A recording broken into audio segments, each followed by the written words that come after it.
150.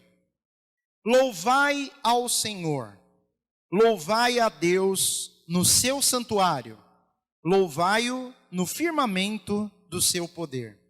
Louvai-o pelos seus atos poderosos, louvai-o conforme a excelência da sua grandeza. Louvai-o com o som de trombeta, louvai-o com o saltério e a harpa, louvai-o com o tamborim e a dança, louvai-o com instrumentos de cordas e com órgãos, louvai-o com símbolos sonoros, louvai-o com símbolos altissonantes. Tudo que tem fôlego, louve ao Senhor, louvai ao Senhor. Amém? Esse é um salmo que vem dentro dos cânticos, do que eles chamam do saltério. É um conjunto de salmos e cânticos que sempre foram utilizados como parte do culto que eles prestavam a Deus no Antigo Testamento. E no Antigo Testamento que eu digo na época da lei de Moisés, quando eles adoravam a Deus no templo, quando eles serviam ao Senhor através dos sacerdotes no templo. Isso já começou obviamente lá no tabernáculo, depois o tabernáculo foi substituído pelo templo. Enfim, na época de Jesus os louvores eram cantados a Deus, e o livro de Salmos, eu já disse anteriormente para vocês, e todos aqui eu acho que já sabem, que o livro de Salmos é um inário, é um livro onde constam hinos, músicas, cânticos, que eram cantados em festividades, em momentos de louvor a Deus, em momentos de oração. E o Salmo 150, particularmente, o Salmo 150, ele encerra todo um conjunto de louvores a Deus. O que é louvar? A palavra louvar, ela tem a ver com a questão de elogiar. A questão de elogiar, mas no sentido de admiração, não é bajulação. Existe uma diferença de bajular e admirar, e na realidade elogiar de maneira admirável. A bajulação, ela entra quando a pessoa, ela de uma maneira fingida, ela quer obter algo de alguém. Então ela trata bem aquela pessoa como um subterfúgio para ela obter algo daquela pessoa. Você já viu pessoas assim? Tem até um termo feio para falar pessoas que fazem isso, os bajuladores. A pessoa que bajula, a pessoa que fica ali falando coisas que não estão dentro do coração dela para a pessoa. Você é o máximo, você é o cara, puxa, como você é isso, como você é aquilo, fica falando, mas na realidade não passa de uma bajulação. O objetivo da pessoa é conquistar a simpatia do outro para que ela conquiste algo. Ela tem um interesse e nesse interesse ela se aproxima, ela elogia, ela dá presentes às vezes, A pessoa faz algo para tentar ganhar a confiança, a simpatia de alguém. Isso acontece muito em época de eleição, O candidato, ele bajula os seus possíveis eleitores. Para quê? Para que ele tenha vantagem. Qual que é a vantagem? Ele quer ganhar voto. Então ali eles fazem algo, dão alguma coisa, enfim, é uma forma de bajular. Pessoas que se aproximam de pessoas poderosas para tentar obter vantagem, ou pessoas que se aproximam de pessoas ricas. Já viu que rico tem um monte de amigo? A Bíblia diz isso, os ricos têm um monte de amigo, mas são a maioria bajuladores, se não todos. Por quê? Porque o bajulador, ele quer ter algo daquela pessoa que tem algo para dar. O louvor não é bajulação. O louvor é um elogio que surge de um coração verdadeiro e sincero. É sincero. Você gosta da pessoa de verdade. Quando você diz para ela, eu gosto de você, você está dizendo a verdade. É a verdade. O louvor, ele é similar a um elogio verdadeiro. É a mesma coisa. Louvar a Deus é olhar para Deus e louvá-lo pelo que Ele é, não pelo que você quer.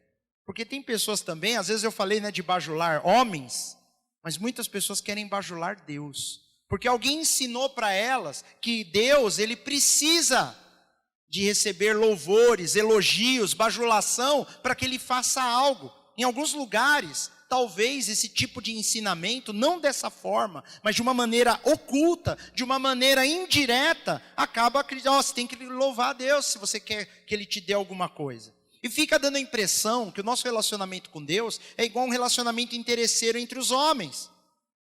Quer ver uma outra área que acontece muito isso?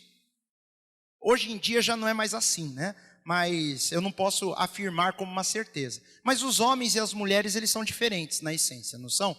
São. A natureza masculina é diferente da natureza feminina. A mulher, ela tem um jeito de ser e o homem tem um jeito de ser. E Deus criou a humanidade dessa forma. Então não existe o jeito, o que é melhor, ser homem ou ser mulher? Não existe isso. Existe a diferença, homem é de um jeito e mulher de outro. Pelo menos era para ser. Pelo menos é o que a palavra de Deus nos mostra. E nesse relacionamento entre homem e mulher, às vezes, os dois sabem bajular. Muito bem. Às vezes o homem, sabendo que a mulher gosta de ser elogiada, gosta de ser admirada, o homem tem um objetivo escuso, que nós chamamos de uma segunda intenção, às vezes é tirar vantagem física da mulher. Vocês estão me entendendo, né? Quer sair com ela.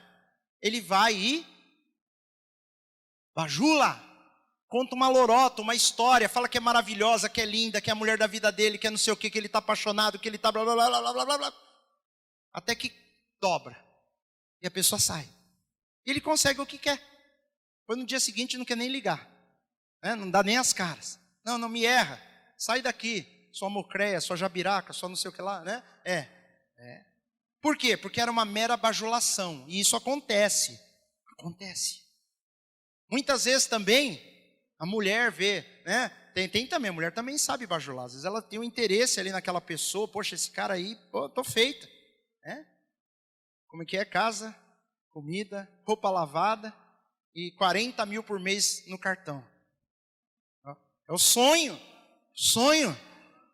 Não tem amor nenhum que resista a uma coisa dessas.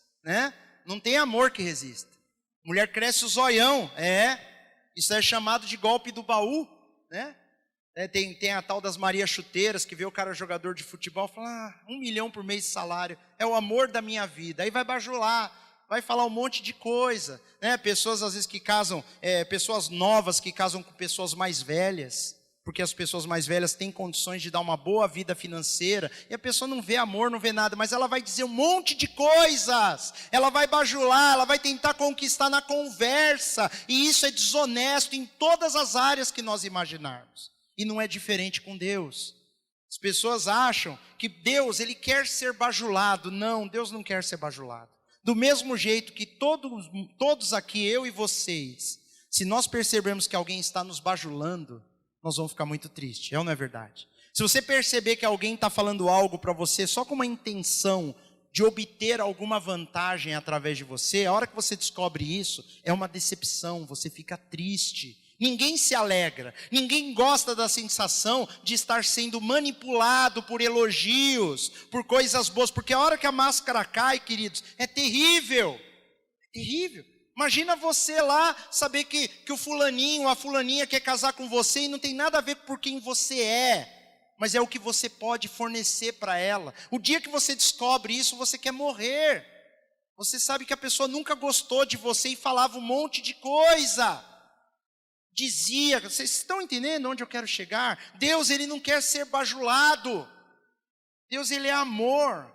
Deus, ele nos ama, independente de se nós o amamos ou não. E Deus não nos bajula também. Por isso que ele é verdadeiro, por isso que ele fala o que precisa dizer para nós na sua palavra. Por isso que ele nos chama a atenção, por isso que ele nos corrige, porque ele é amor e ele é verdadeiro. Deus jamais vai falar algo para nós que não seja verdade. Ele nunca vai virar e falar para mim e para você algo que não seja real. E ele não vai admitir também que nós falemos para ele coisas que o nosso coração não sente.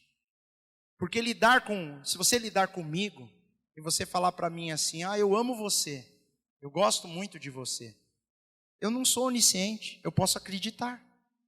Sim ou não? Posso acreditar. Eu vou acreditar e pode ser mentira. Pode ser que a pessoa ali queira, sei lá o quê. Qual é o interesse dela? Eu posso falar para você, querido, eu te amo. E eu não amo. Eu sou homem, você é homem, nós somos falhos. Homem no sentido de humano. Nós somos falhos. Não é correto fazermos isso, mas isso pode acontecer? Pode.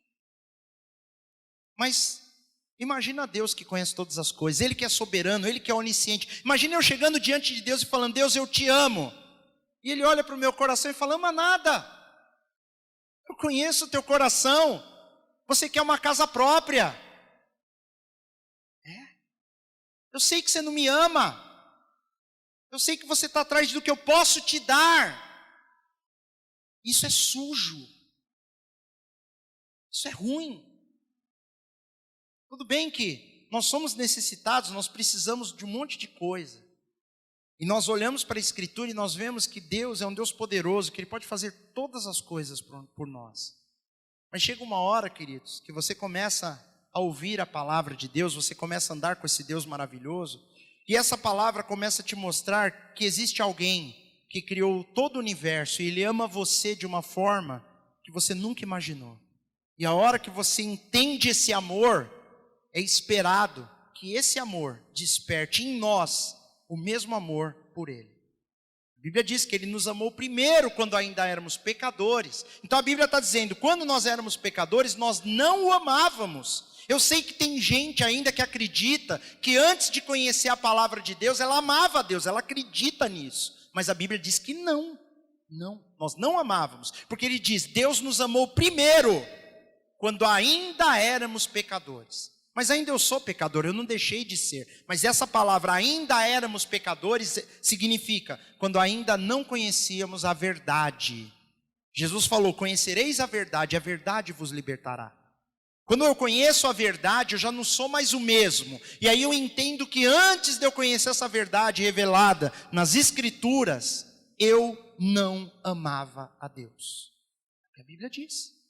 Mas à medida que eu vou me relacionando com Deus através da leitura da palavra, através de ouvir a pregação do Evangelho, através de oração, eu começo a compreender por cima, de uma maneira bem simples, como deve ser esse amor que o Senhor sente por mim. Porque a Bíblia diz que as profundezas do Senhor, elas são insondáveis. É impossível para nós compreendermos o que vai no coração do Pai. Mas o amor dele é verdadeiro. E a Bíblia diz que Deus prova o seu amor por nós. Ele prova, porque Ele envia o seu único filho para morrer por nossos pecados. Ele fala, essa é a maior prova de amor, alguém morrer por nós. Alguém que não poderia morrer, alguém que era santo, alguém que era poderoso, estava sentado no trono de glória. Jesus saiu de lá, Ele desceu dos céus. É o que a Bíblia diz, Ele abandonou o seu trono eterno, se transformou em homem, viveu como homem alguns anos na terra, e como homem Ele foi perfeito. E morreu por mim e por você. E Deus olha para isso, lá no livro de João ele fala que Deus amou o mundo de tal maneira que enviou o seu único filho para morrer por nós. Para que todo aquele que nele crê não viesse a perecer, mas tivesse a vida eterna. Essa é a prova de amor do Senhor. E se isso não faz com que eu e você não venhamos a cair de joelhos na presença de Deus e passarmos a amá-lo como nada nesse mundo, eu não sei o que vai fazer. Eu não sei o que precisa ser feito na minha e na sua vida para nós começarmos a amar a Deus. Talvez o meu coração ainda está tão falho, tão longe da verdade, que eu falo, se o Senhor me der o que eu quero, talvez eu comece a amá-lo. Agora imagina alguém falando isso para você. Se você me der o que eu quero, eu vou começar a te amar. Você consegue imaginar alguém te falando isso? Como assim? Você só vai me amar se eu te der algo? É, se você me der. Se você não der, eu não quero nada com você. Consegue imaginar isso? É isso que muitas vezes nós fazemos com Deus. Como que eu vou amar esse Deus se Ele ainda não resolveu o meu problema? Como que eu vou amar esse Deus se eu ainda tenho uma série de necessidades e eu não vejo uma solução? Como que eu vou amar esse Deus? Talvez você não vai amá-lo nunca assim, meu querido, minha querida irmã. Porque Deus já provou o seu amor por nós. E Ele é digno de ser amado. E se eu amá-lo ou não, eu individualmente, Deus continua sendo Deus. Nada do que nós fizermos vai mudar quem Ele é. Amém? Inclusive a Bíblia diz, se nós não o amarmos, Ele continua nos amando. Porque Ele é Deus, Ele não pode ser diferente, Ele não pode fazer outra coisa, a não ser nos amar. Mas o problema todo é em nós amarmos a Deus. E por que eu estou falando isso? Porque esse é um salmo que fala de louvar ao Senhor. Versículo 1 ele começa com a palavra louvai ao Senhor. E louvar é adorá-lo, é elogiá-lo, é reconhecer quem é esse Deus magnífico. Mas só faz isso de verdade quem o ama. Se eu não amo a Deus, eu não consigo louvá-lo. Se eu não sinto nada por esse Deus magnífico, a não ser eu olho para Ele como se Ele fosse alguém que vai resolver os meus problemas, Às vezes as pessoas pensam que Deus é igual um gênio, que a hora que bem entende, você esfrega lá a lâmpada, ele vem, 3 desejos, você pede, e depois tranca ele na garrafa de novo. Na garrafa, sei lá no que, na lâmpada, né? A garrafa é aquela gênia do seriado, né? A Ginny. Né? Pronto, Deus, pronto, o Senhor já me abençoou, fica quieto aí. Vai para sua garrafa lá e fica, ó. Vou usar até uma palavra pesada. Pronto, o Senhor já me abençoou. Cala a boca. Não fala dos meus problemas, deixa eu viver. Muitas vezes, se nós não tomarmos cuidado, nós falamos assim para Deus, não desse jeito. Eu sei que ninguém fala assim. Mas quando Deus fala, a pessoa, não quero saber, não quero. O Senhor já me deu o que eu quero. Fica aí no teu trono, deixa eu com a minha vida. Mas Deus, Ele é bom, Ele continua nos amando. Ele continua nos amando. E aqui quem está falando para louvar o Senhor é o salmista, não é o próprio Deus. Deus mesmo não está exigindo louvor para si, porque Ele é autossuficiente, Ele é pleno, Ele é perfeito, Ele é o Todo-Poderoso. Ele tem anjos que o louvam dia e noite, Ele tem arcanjos diante do trono, que ficam ali louvando a Deus e honrando dia e noite. A Bíblia mostra que tem um ser celestial chamado serafim, que fica ali ao redor, né? Os serafins, eles ficam ali voando ao redor do trono e louvando a Deus dia e noite. A Bíblia diz que a natureza se prostra diante do Senhor dia e noite, que todo o universo louva ao Senhor. As únicas pessoas que não louvam ao Senhor são os anjos caídos, aqueles que se rebelaram contra Deus e caíram. E por incrível que pareça, nós, o ser humano, que fomos feitos à imagem e semelhança de Deus, nós não louvamos a esse Deus maravilhoso. Nós não damos louvor, verdadeiro louvor. Por isso que a Bíblia tem que dizer, louvai ao Senhor. E hoje, não sei se você percebeu, você contou quantas vezes nós falamos a palavra aleluia? Não dá, né? Nos cânticos nós falamos, sai automaticamente. Na realidade, a palavra louvai ao Senhor no original em hebraico, a palavra louvai é halalá, ou halalé, depende. A palavra halalá. E a palavra Senhor é Iá. Então esse versículo 1, ele começa falando halalaia, que é o aleluia que nós falamos. Então ele começa dizendo, aleluia significa louvai ao Senhor. Louvor ao Senhor. Ele começa dizendo, aleluia, louvai ao Senhor. Depois ele fala, louvai a Deus. De novo, halalá, e Deus é El. Halalel. Aleluia, aleluel. É como se ele falasse assim, é um cântico em hebraico. Mas é daqui até para vocês entenderem, a palavra aleluia vem de louvai ao Senhor. Toda vez que você ler na sua Bíblia, louvai, é o Salmo 149, versículo 1 também começa com a palavra em hebraico, aleluia, que é louvai ao Senhor. É daí que vem essa palavra. Toda vez que nós estamos dizendo então aleluia, estamos dizendo louvai ao Senhor, louvar ao Senhor, eu louvo ao Senhor. É assim que nós estamos dizendo, louvai ao Senhor, aleluia, louvai a Deus, alaléu, ao aleluel, no seu santuário. Ele começa dizendo o seguinte, nós temos que louvar a Deus em primeiro lugar no seu santuário. No seu santuário. E naquela época, o santuário era o templo. Era ali onde os sacerdotes se reuniam, era ali onde o grupo de louvor cantava, ali onde as pessoas serviam a Deus, ali onde havia sacrifícios, onde havia as festividades, ali onde havia perdão de pecados, ali onde as pessoas ofertavam, no templo que havia sido construído lá em Jerusalém, no Monte Moriá. Ali era o santuário. Aquele lugar era chamado de santuário. Estão falando, louve a Deus no santuário. E aí eu te pergunto, onde é o santuário hoje? Aí as pessoas vão falar, é aqui, é nas igrejas, não é que vão falar? Mas não é. O santuário hoje somos nós. A Bíblia diz que nós fomos feitos templo de Deus, templo do Espírito Santo. Eu e você, nós nos tornamos um santuário vivo, onde Deus habita. Então esse salmo está dizendo para nós, você tem que louvar a Deus em você, na sua vida, por onde você anda, onde você vai. O louvor é muito mais do que nós nos reunirmos aqui numa manhã de domingo e cantarmos louvores e cânticos para Ele. Isso é uma parte bem simples do louvor. Porque algumas pessoas que não amam a Deus, elas cantam. É ou não é verdade? Algumas pessoas ainda que acham que não tem motivo nenhum para entregar sua vida e o seu coração a Deus, elas estão cantando e louvando junto conosco. O louvor verdadeiro, ele ultrapassa, ele transcende tudo o que acontece num culto. Na realidade, é no santuário que tem que louvar, e o santuário é você, o santuário sou eu. Quando nós saímos daqui, como que é a nossa vida? Como que nós agimos? Como nós interagimos com as pessoas? Isso é o santuário do Senhor. O que eu sou, quem eu sou. A Bíblia diz, o Espírito de Deus habita em nós. Se você entregou a sua vida a Jesus, o Espírito de Deus habita em você. Você é o santuário do Altíssimo. E a Bíblia está dizendo, louvai ao Senhor no seu santuário. Na sua vida, onde eu ando, onde eu vou, o que eu faço, qual é o impacto que eu levo na vida das pessoas que se relacionam comigo. Quando eu converso com alguém, essa pessoa ela fica feliz de ter conversado comigo, ou ela sai falando, credo, que pessoa mal educada, que pessoa amargurada, que pessoa rancorosa. Ou a pessoa sai dizendo, poxa, essa pessoa é uma pessoa de Deus, é uma pessoa que me traz boa, eu me sinto bem em conversar com ela. Por quê? Porque depende de como eu me relaciono com Deus. Mas tem pessoas que o relacionamento na cabeça dela, o relacionamento dela com Deus é algo só para ela. Quando ela está com as demais pessoas, o relacionamento dela é como se ela tivesse outro espírito dentro dela, que não fosse o Espírito Santo.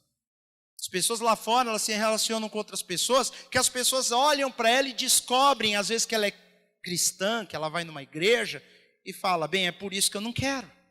É por isso que eu não quero andar com Jesus, porque esse é um péssimo testemunho, eu não quero ser assim. Eu não quero ouvir essas coisas que essa pessoa fala. Eu não quero ser do jeito que ela é. Vocês estão me entendendo?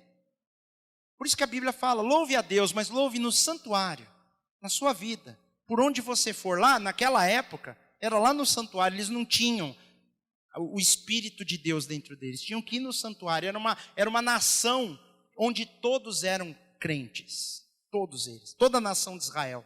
Eles eram crentes, eles eram povo de Deus. Então ali o testemunho com o vizinho era algo meio que não funcionava como funciona hoje. Hoje não, hoje a igreja são pessoas que estão inseridas dentro de uma sociedade que na essência não conhece a Deus. Então quando Deus diz, louve-o no seu santuário, Ele está dizendo, louve-o na sua vida. Por onde quer que você andar, que você esteja louvando o Senhor. E louvar são atitudes que nós temos com Deus, sim, mas principalmente com as pessoas ao nosso redor. Quando você trata alguém bem, você está louvando ao Senhor. E quando essa pessoa descobrir que você ama a Deus, ela também vai louvar ao Senhor, por sua causa.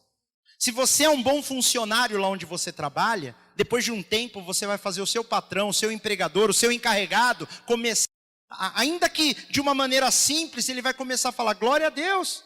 Do jeito dele, ele vai começar a olhar para você e falar, poxa, essa pessoa é uma bênção, é bom ter esse funcionário. E quando ele descobrir que você é uma pessoa que anda com Deus, ele vai começar a louvar a Deus por sua vida. Talvez ele não louve pela dele, mas ele vai começar a falar, poxa vida, tem algo aí e pode ser que isso até mude a vida daquela pessoa. Se você é um bom patrão, você vai ser bênção na vida dos seus funcionários e Deus vai ser glorificado por causa disso. Mas o que acontece muitas vezes é que nós dizemos que andamos com Deus, mas as pessoas não têm visto isso em nós. A pessoa olha para a minha vida e ela fala, isso aí não tem nada de Deus, isso daí não é de Deus, essa pessoa é terrível, essa pessoa faz um monte de coisa que envergonha, e a pessoa nem crente é. Ela fala, caramba, é isso que é ser de Deus? Por isso que ele fala, louve a Deus no seu santuário. Nós temos que ter a preocupação com o testemunho de vida que nós temos. E não algo maquiado, não é uma religião onde eu visto uma máscara para enganar as pessoas. Não, eu tenho que louvar a Deus de verdade. Não é uma questão de bajular nem Deus e nem a ninguém. É uma questão de louvarmos, trazer louvor, trazer admiração a Deus por causa da nossa vida. Tem que haver um amor verdadeiro por Deus para nós fazermos isso. Senão isso não vai acontecer, queridos. E é o que ele fala.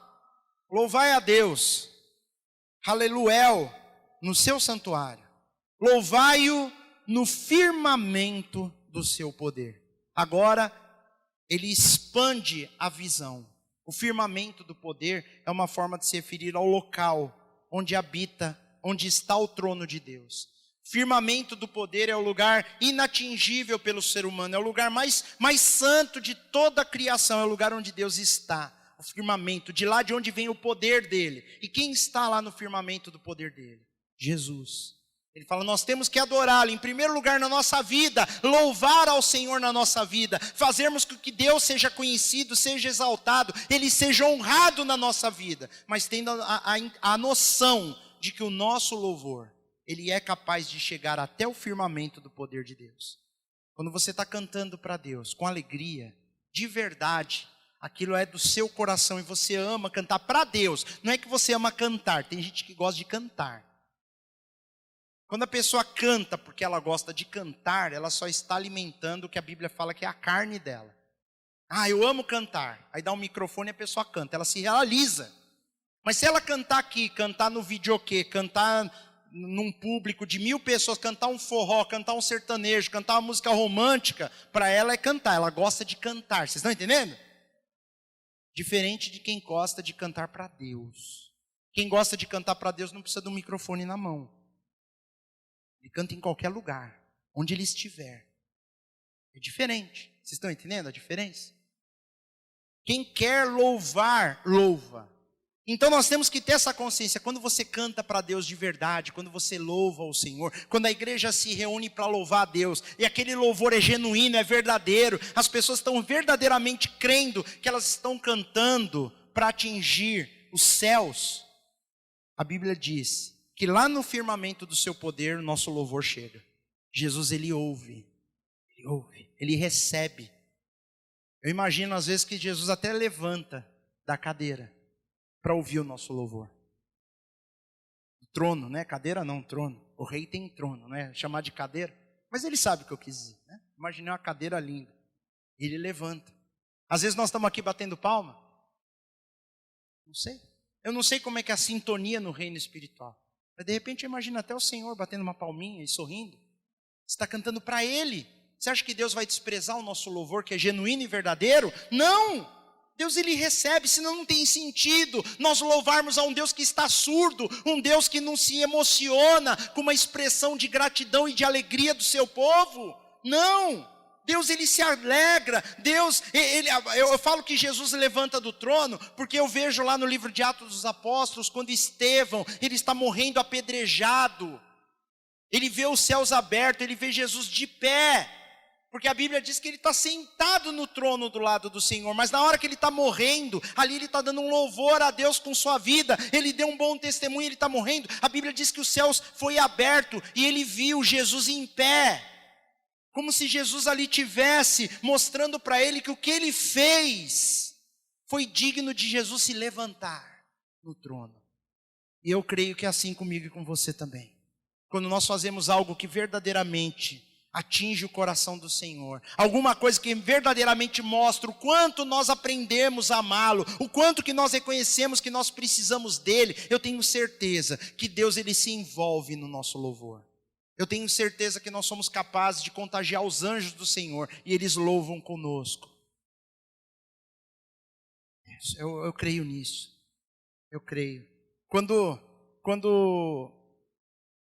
os anjos aparecem para dizer para os camponeses, na época que Jesus ia nascer, que Jesus havia nascido lá na manjedoura, os anjos aparecem cantando e louvando. Eles cantam e louvam ali naquele lugar. Eu tenho certeza que no reino espiritual, quando você verdadeiramente, ainda que seja lá na sua casa, você começa a cantar para Deus e aquilo sai do fundo do seu coração, eu tenho certeza que os anjos se envolvem. Eu tenho certeza que o seu louvor atinge, chega lá no trono de Deus e Deus ouve.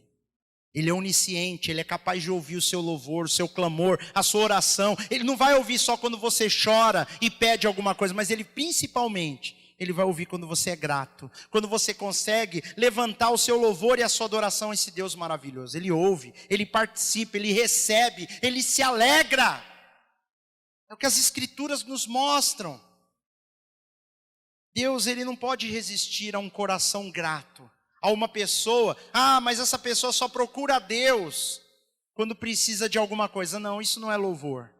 O louvor é algo contínuo, é algo que a pessoa ama fazer. E ela muda a vida dela porque ela olha, Deus merece isso de mim, porque eu sou o santuário do Senhor. E aqui diz, louvai-o no seu santuário. E aí no versículo 2, nós vemos o salmista dizendo para nós que nós precisamos em primeiro lugar, fazer uma pesquisa ou entender quem é Deus. Porque ele fala, louvai-o pelos seus atos poderosos. Se eu perguntar para você de bate-pronto, quais são os atos poderosos de Deus? Talvez você vai não ter muita coisa para falar.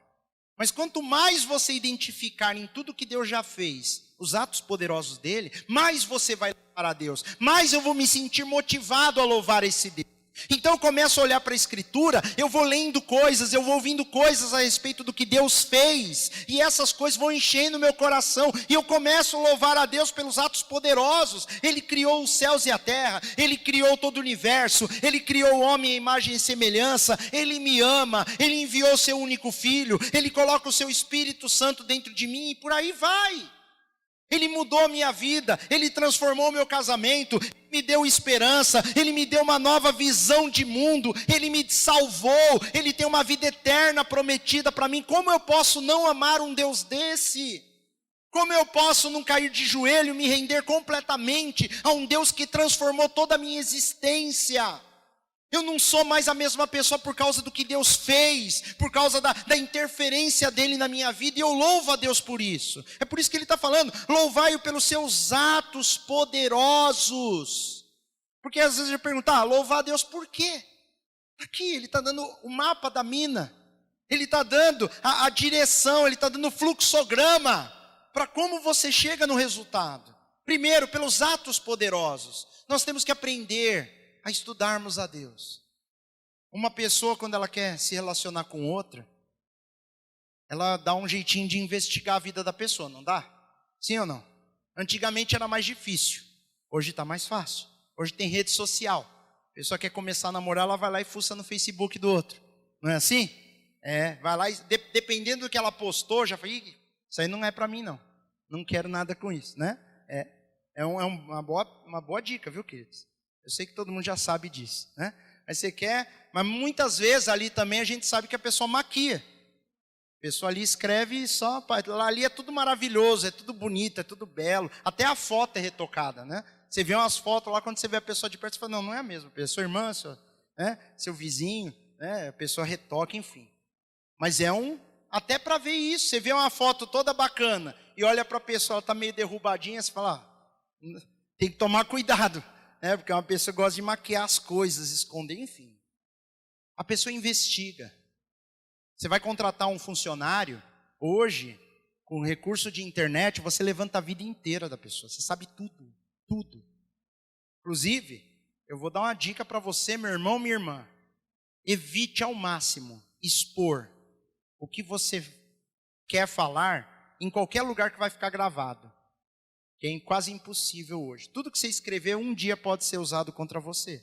Tudo que você postar lá um dia vai ser usado. Alguém vai ver e vai te julgar por aquilo. E muitas vezes nós colocamos bobeira lá, coisa que não deveria, que não reflete a nossa realidade, mas nós somos às vezes bobos e nós fazemos isso. E um dia alguém vai estar te julgando por uma postagem de 10 anos atrás. Mas por que eu estou falando isso? Porque nós temos que fazer isso com Deus. Você começa a investigar quem é Deus, olhando para a palavra, olhando aqui para a rede social do Senhor, aqui está a vida dele inteira. Tudo que ele fez, tudo que ele pensa, tudo que ele sente, está na Bíblia. Mas não, você quer ver o que o irmão lá está postando. Você está preocupado com o que aconteceu com o famoso, com o artista. Mas saber o que o Deus que te criou e que é Ele que vai te salvar, o que Ele está dizendo, como Ele pensa, como Ele sente, nós deixamos de lado. E aí nós não conhecemos bem quem é Deus. E aí nós não vamos ter muito motivo para louvá-lo. Porque no fundo, Deus para mim é mais ou menos. Deus de vez em quando faz alguma coisa para mim. Legal. Obrigado, Senhor. Mas louvá-lo? Não. Eu acho que Ele não é digno. Muitas vezes as pessoas são assim. As pessoas não dizem isso. Mas elas agem dessa forma. Muitas vezes nós agimos dessa forma. Louvai-o conforme a excelência da sua grandeza. Qual é o tamanho de Deus para você? Se Deus para você, eu não estou falando de maneira teórica, estou falando de maneira real. Você olha para Deus no seu coração, quando você pensa nele, você pensa para as maravilhas. Qual é o tamanho desse Deus? Qual que é a grandeza dele? Maior esse Deus for para você, mais você vai louvá-lo. Quanto menos significativo ele for, menos você vai se importar em dar louvor a Ele. Na realidade, nós vamos dar para Deus aquilo que nós reconhecemos que Ele merece. Se você não se importa muito com Deus, você está dizendo, Deus não merece muito de mim.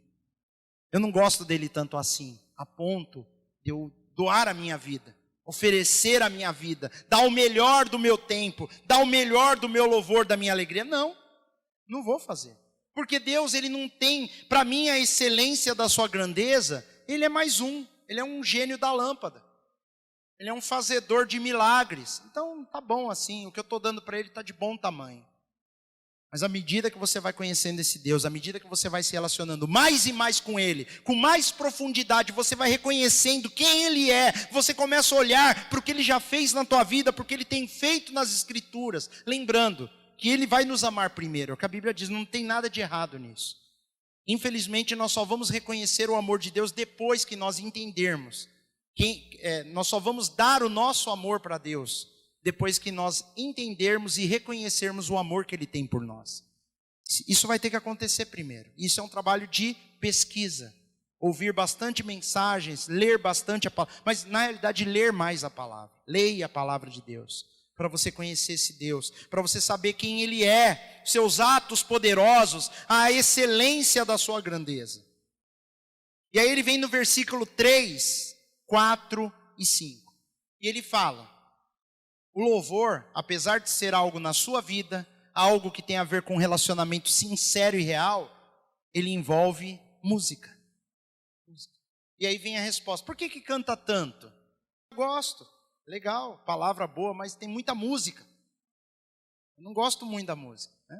Alguns já chegaram aqui e já falaram para mim, nossa, mas cantou muito. Eu achei que não ia ter nem palavra. Por quê? Por que a música? Por que a cantoria? Por que isso? Porque sempre foi assim.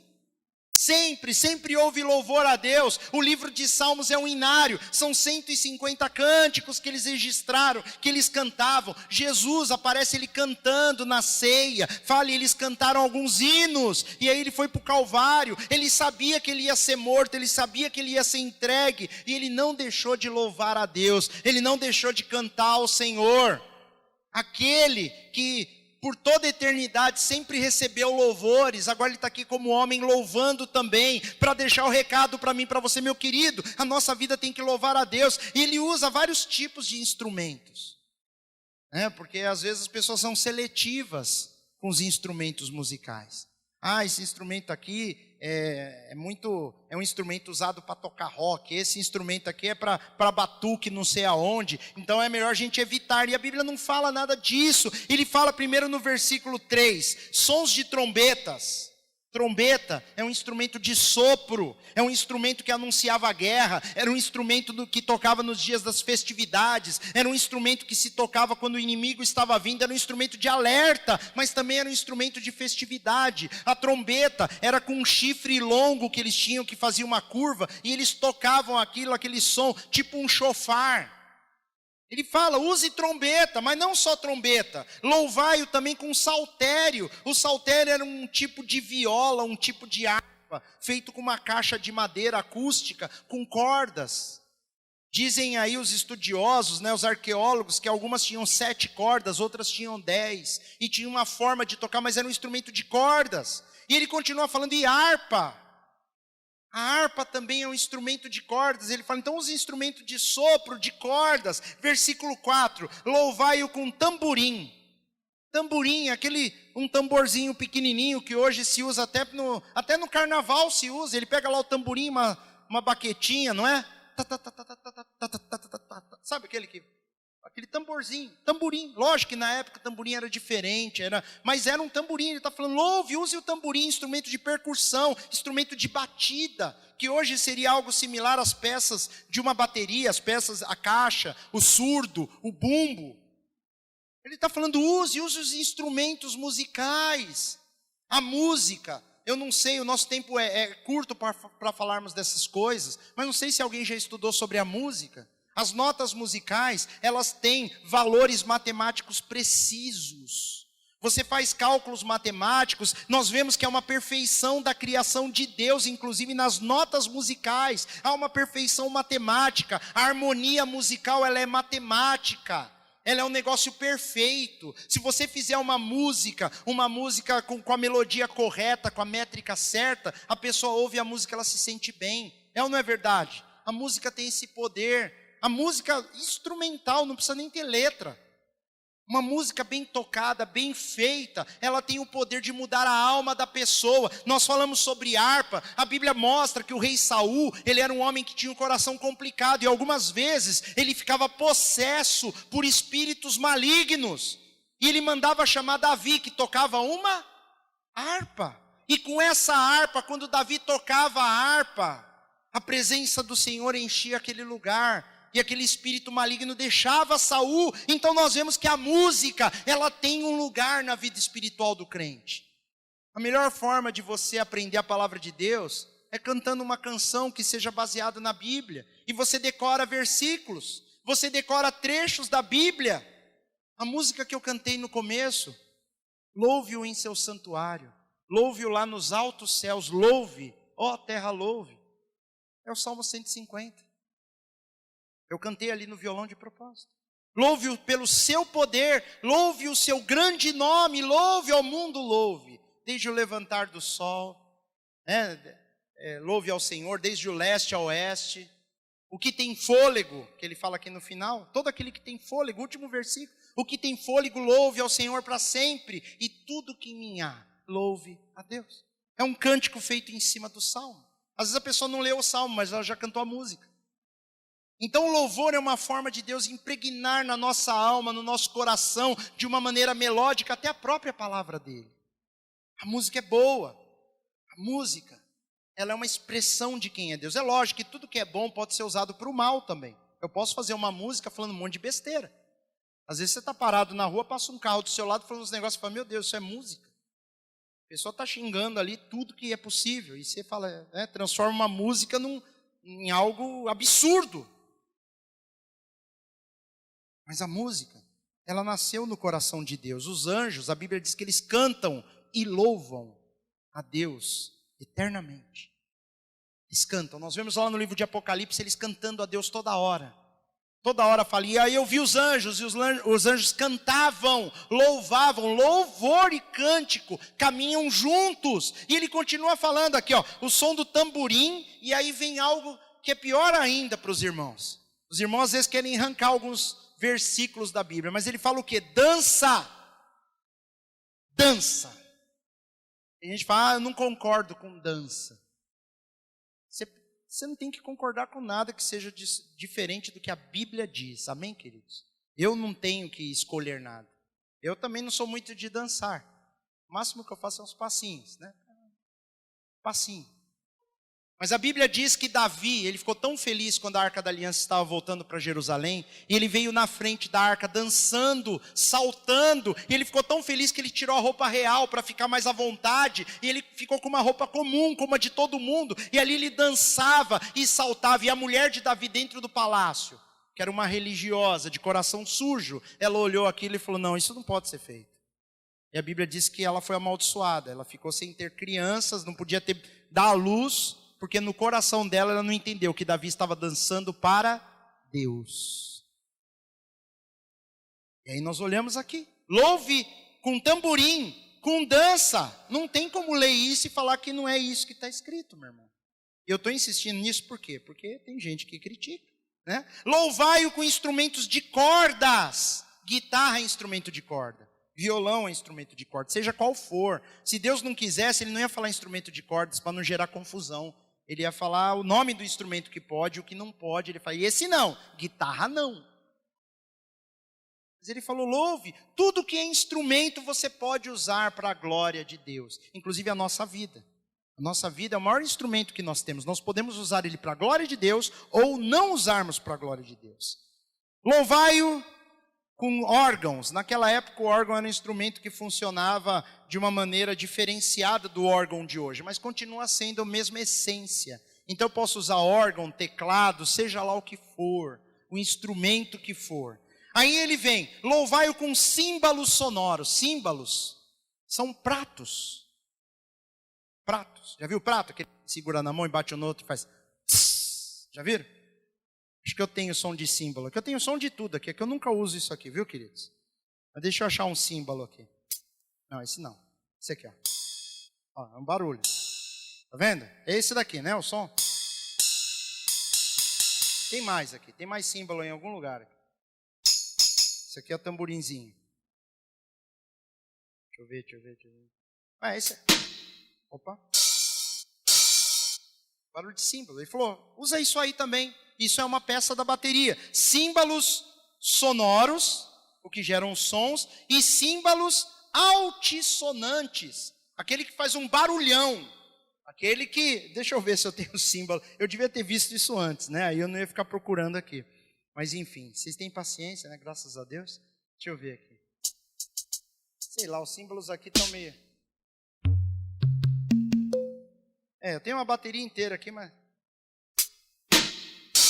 esse aqui. Símbolo altissonante, que faz barulho alto. Ele está falando, use isso também. Então quer dizer, se você fizer uma harmonia bonita, algo bacana, e cantar uma letra para Deus, que realmente expresse gratidão, admiração, louvor. E obviamente dentro de cada cultura, os ritmos são diferentes, a música é diferente. Cada cultura tem a sua forma de se expressar. Se você usar tudo isso para a honra de Deus e fizer um cântico para Deus e apresentar isso a Ele, você vai estar louvando a Deus. No final, ele termina no versículo 6. Tudo quanto tem fôlego. E esse fôlego significa o fôlego de vida que Deus pôs. O instrumento musical tem fôlego? Não. O instrumento musical, ele não tem fôlego. Ele precisa de ser tocado. Ele precisa de ser manuseado. Ele falou, os instrumentos são uma forma da pessoa louvar a Deus. Mas ele quer que tudo que tem fôlego louve ao Senhor. Por quê? Porque é muito comum também o músico, ele só tocar música, mas ele mesmo não louva. Como assim? Nós podemos ter uma banda que toca para Deus, nós podemos ter pessoas que cantam no microfone para Deus, mas na realidade, é o que eu falei, ela só está fazendo uma performance musical. Mas ela não louva. Louvar tem a ver com quem nós somos por dentro. E o que nós sentimos por Deus. E o que nós expressamos quando louvamos. Então nós vamos ver muitas vezes pessoas que não sabem tocar um bom instrumento, não sabem cantar bonito, mas elas louvam de coração. E pessoas que são perfeitos artistas, que deixa todo mundo de queixo caído, mas ele está fazendo isso por outra coisa. Estão me entendendo? Às vezes ele faz por dinheiro, por fama, por satisfação pessoal e nunca foi para Deus. Exímios cantores, músicos, bandas maravilhosos, que parece que amam a Deus. Você fala, do jeito que eles fazem, do jeito que eles tocam, do jeito que eles louvam, é incrível. Mas é só performance musical. Por isso que ele está falando, o que tem fôlego, a pessoa, ela que tem que louvar o Senhor. O instrumento é só uma forma de expressão. Tudo que tem fôlego. Deus, ele colocou um fôlego de vida em nós. Ele colocou um fôlego de vida. A Bíblia fala que é o Espírito dele dentro de mim e de você. Ele está falando, louve ao Senhor. E ele termina o versículo dizendo, aleluia. Halalaia. Aleluia. É a última coisa que ele termina. Ele começa esse capítulo dizendo, aleluia, e termina dizendo, aleluia. E é isso que Deus quer para mim e para você. Ele quer que nós tenhamos uma vida de adoração. Mas só vai ter essa vida de adoração quem verdadeiramente conhecer o Senhor. Se você conhecer o Senhor, vai ser impossível você não querer adorar esse Deus. Porque quem conhece a Deus não consegue ficar calado. Não consegue ficar parado. Não consegue deixar que a vida siga do jeito que sempre seguiu. Não. Quem começa a entender quem é Deus. E quando eu começo a amar a Deus, eu falo, eu quero dar algo para Ele. Eu quero dar o melhor da minha vida. Eu quero dar o meu coração. Eu quero dar o melhor louvor que eu puder. Isso não tem nada a ver com a ação musical. Não tem, lógico, o zelo por fazer algo bom e bonito. Isso vem de um coração que quer agradar a Deus. O zelo. Se o zelo for para Ele. Não é só para ficar bonito na fita, amém, queridos? Não é só para as pessoas, o que elas vão pensar de mim? Não, é o que Deus vai pensar de mim. Eu quero fazer, mas eu quero fazer o melhor por causa de Deus, não por causa do que as pessoas vão pensar, porque eu estou fazendo para o Senhor. Isso é louvor, isso é adoração. E Deus, o Deus da Bíblia, Ele é digno de todo o nosso louvor e toda a nossa adoração. Foi por causa do que Jesus fez na nossa vida que nós entendemos o amor de Deus. Eu olho para Jesus e eu falo, esse Deus, Ele é digno de ser louvado. Ele é digno de ter toda a minha vida aos seus pés. E aí eu decido entregar a Deus o melhor louvor que eu puder dar. Amém, meus queridos?